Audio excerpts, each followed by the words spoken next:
आप कोई भी नई स्किल या एडवांस स्किल, चाहे वो योगा में हो, जिम में हो या कैलिस्थेनिक में, ट्राई करते हैं, नहीं होता, फिर फ्रस्ट्रेट होकर उसको छोड़ देते हैं। मैं बताता हूँ आपको क्या करना है।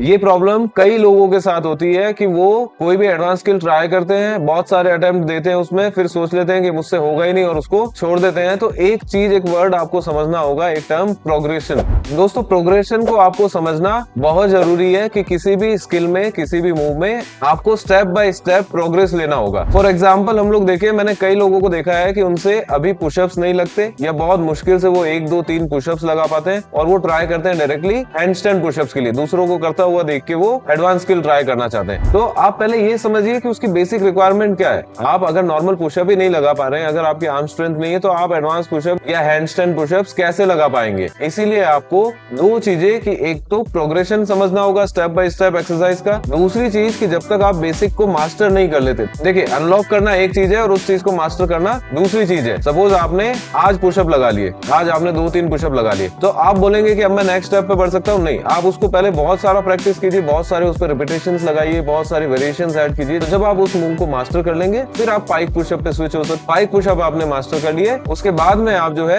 हैंडस्टैंड पुशअप्स पे स्विच हो सकते हैं। तो मैं आपको पुश, पुल, लोअर बॉडी और कोर चारों की प्रोग्रेशन स्क्रीन पे दे रहा हूँ। आप चाहे तो वीडियो को सेव कर लीजिए या स्क्रीनशॉट ले लीजिए इनकी। तो दोस्तों, उम्मीद करता हूँ कि आप मेरी बात को समझ गए होंगे और पहले अच्छे से अब आप अपने बेसिक्स को प्रिपेयर करेंगे, उसके बाद किसी भी एडवांस मूव पे स्विच करेंगे। Thank you so much.